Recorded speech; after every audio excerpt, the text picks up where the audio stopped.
Neuroplasticity is like kryptonite against the Archons. In a minute, I'm going to give you 3 steps that you can use to completely disarm them and give yourself the chance to create positive momentum instead. So watch till the end.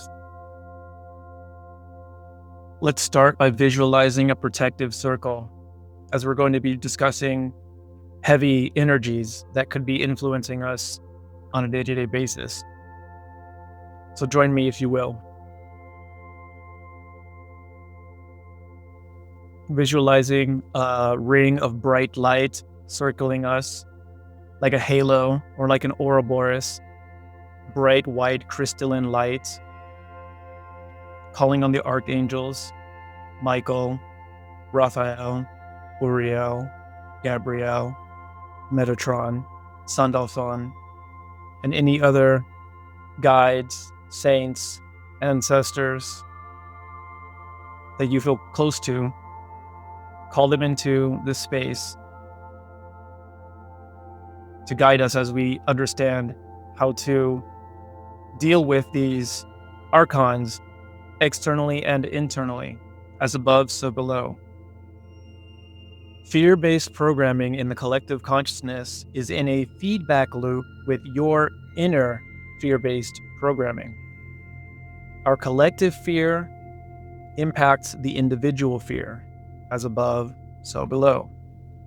Because the collective mind is full of fear, uncertainty, and doubt, you stay safe, keep yourself small, you don't get out of line, and thus you facilitate the agenda of total collective mind control. But luckily, you have a superpower, neuroplasticity. The shape of your neurons, the connections that they make, the web of connections in your physical brain is plastic. It is movable, is what it means. Not that it's made of plastic, the material, but that it has plasticity, that it is flexible. Your fear of being seen, your worries about the future, your concern about this or that on the small level is impacting your personal life, but it's also adding to the collective pattern of fear, of hesitation, and of fight, flight, and freeze. Mostly the freeze. So what we want to do now is learn how to come in contact with the present moment and get out of the fight, flight, and freeze and stepping into action, aligned, compassionate action. So the first step is to become aware of the thought, feelings, and impulses that are appearing in your system, in your body, in your mind, in your heart space. Okay? The thoughts about the future, the ruminations, the worst case scenarios that are flashing in your mind, the tightness in your chest, the emotion of anxiety, the butterflies in your stomach that are making you feel unsettled. Okay? The impulse that you have in your body to run away, the impulse that you have to make yourself small and hide. Notice those impulses. Notice the feeling. Notice the thoughts. That's step 1.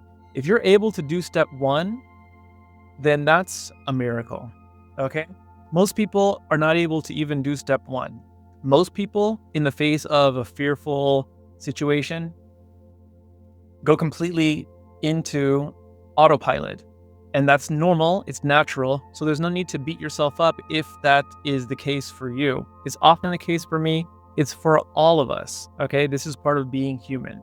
We're not trying to transcend our humanity, okay? But we are trying to recognize the true self, which is deeper, more subtle than this mind and body.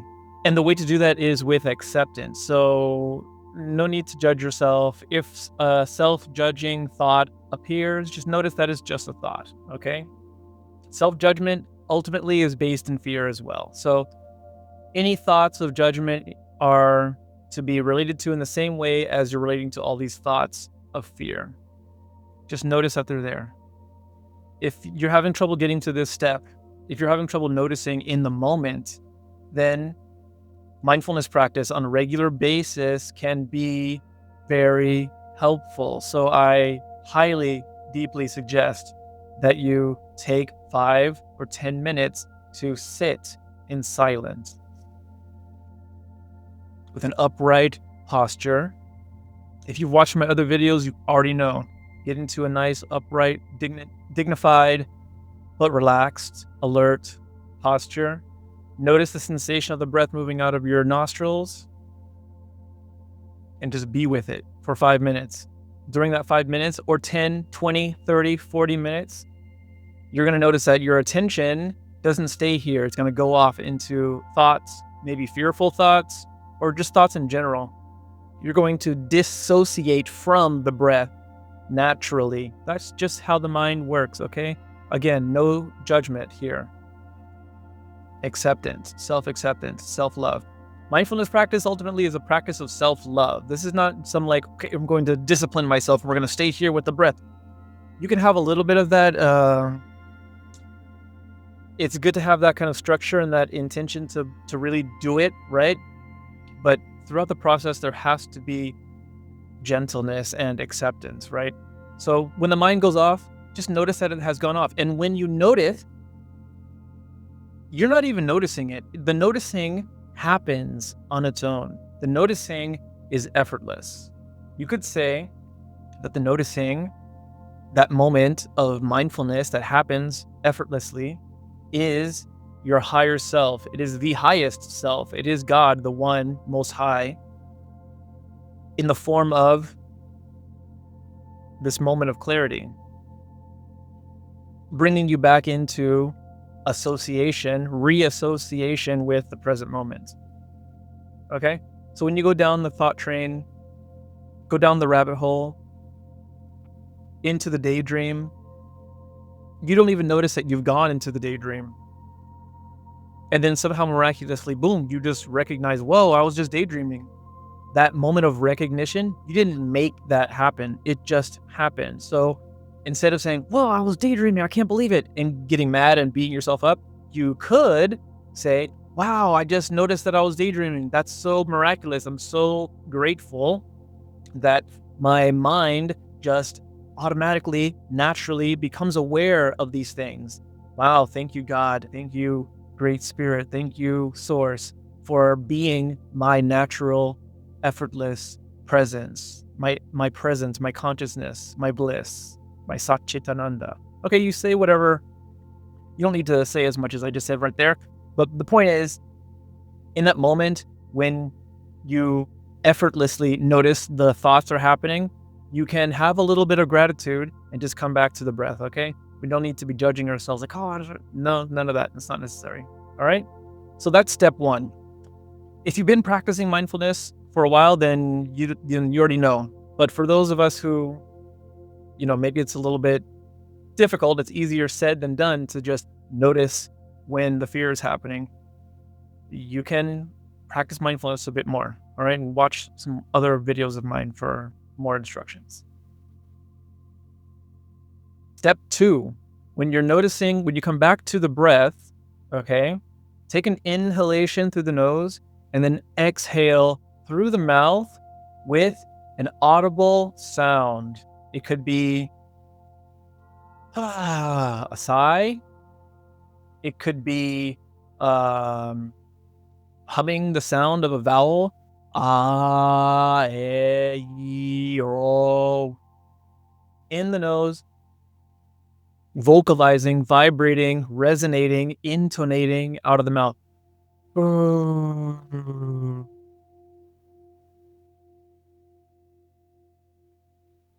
Ah. If you'd like, you can grab your ears a little bit and stimulate the vagus nerve.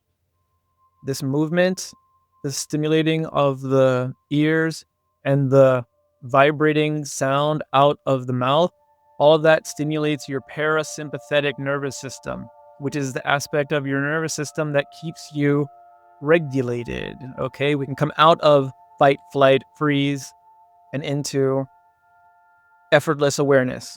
Okay, that regulation is your expression of will. It's your moment of decision where you are deciding to be in consciousness, to be in awareness, to be here with the present moment, and to not be pulled into this way or that way, whichever way the Archons are trying to influence you. Okay? Step 3 is to redirect your thoughts, your words, and your actions towards love, appreciation, and truth. Okay? You're moving away from the fears, the false fears that were trying to influence you previously, and now you're intentionally moving towards what's actually true. That could look like thinking, speaking words like, I trust in divine law, I am aligned with absolute truth, I take refuge in the Dharma, I submit to the will of God, I recognize universal law, whatever kind of words. You can say it as many times as you want. But the point is that you're, instead of letting your thoughts be pulled in this direction and you start speaking fear in this direction and you're moving and acting in accordance with that, you are now redirecting your thoughts here in alignment, and you're speaking them in alignment, and you're moving with your posture to express that alignment. Okay? Maybe in the context of ritual, you might have some ritual implements, maybe a wand or a dagger, a bell, or any other whatever tools you might have, and you're using them, you're moving them, you're making gestures. Okay? Maybe you have some mudras that you do, all right? Whatever you are doing in your space that feels good for you, you are doing those things as an expression of divine truth, as an expression of love, trust, and alignment, as opposed to letting the fear-based programming pull you into actions and movements and postures that are expressing and reinforcing fear-based patterns and habits. I hope that makes sense. Let me know in the comments if that's making sense, what I'm saying. So you notice your thought of fear is happening. You bring attention to the sensation of the breath in your body, and you redirect your thoughts, words, and actions towards the truth, towards love, towards trust. More than anything, towards trust, okay? Gratitude, appreciation, and love can lead you into a sense of settledness and trust, trusting the present moments, okay?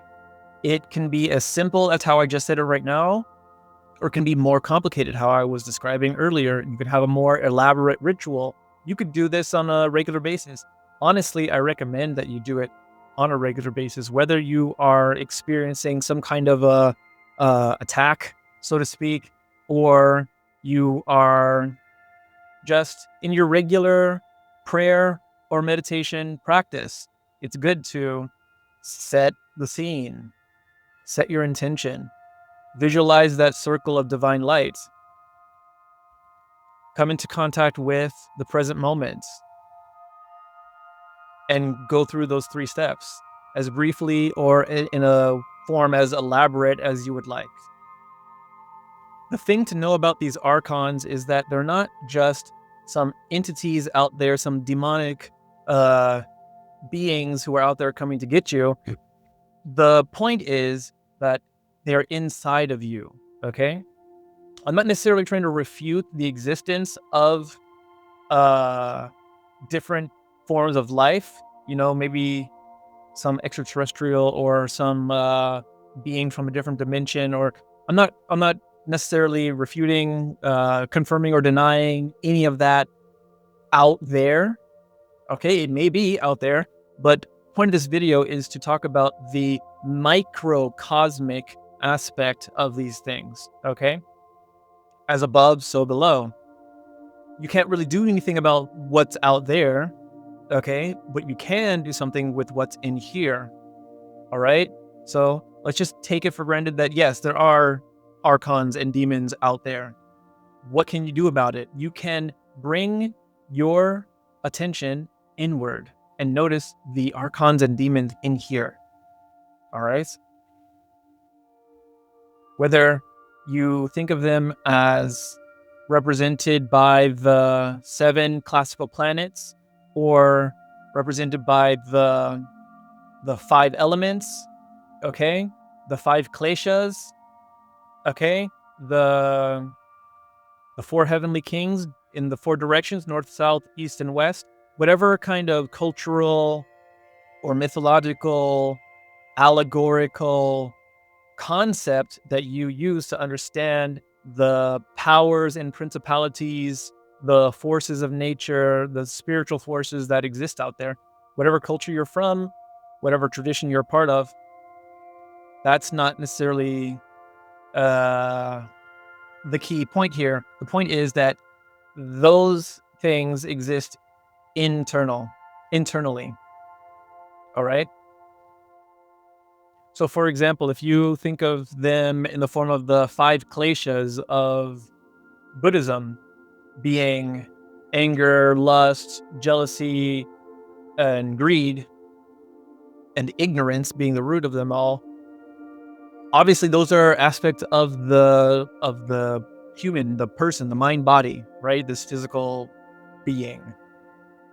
And even if you're personifying them in some mythological way, which can be useful, what we're trying to focus on here is how internally you can work with them, right? And the key factor in this is the light of your awareness, your effortless awareness. Bringing awareness to what's coming up can allow that energy to transmute itself. It will shift itself. You don't need to fight against it. You don't need to create a lot of effort. There's a balance of effortless effort. And I can't tell you in this video how much effort to make and how much to not make. You have to figure that out through trial and error, through practice, through repetition, okay? Through subtle awareness to feel into, okay, just enough effort to be upright and alert, but not so much effort that I am actually creating more tension and I'm being led by fear against the fear. Like I'm afraid of the fear, or I'm angry that I'm angry. I'm angry at my anger. And it becomes this kind of feedback loop internally. Just like I was saying, there's a feedback loop externally in the collective mind to the individual. You can create this same outer feedback loop in here. It's again the as above, so below. On so many levels, on so many interlocking levels, as above, so below. So with that, I trust you to trust yourself and trust the Most High who dwells in your heart as the light of your awareness that shines on all these things that are appearing and disappearing, okay? No need to identify with anything. Just observe it, all coming and going. If you'd like any more help with this, please like and subscribe and watch more videos. Put some comments or questions in the comment section if anything was unclear or if I could help you a little bit more precisely. And also sign up for my newsletter. Well, it's not necessarily a newsletter, but it's an email list because I don't really write a lot of news there, but I do keep people updated when I make new videos and any other projects that might be going on. Okay, so if you want to stay in the loop, sign up for that. And in exchange, I will give you a free mindfulness guide that kind of goes through in writing more of what I was just saying here. Okay, about how to practice mindfulness and establish a mindfulness practice. And with that, peace be with us.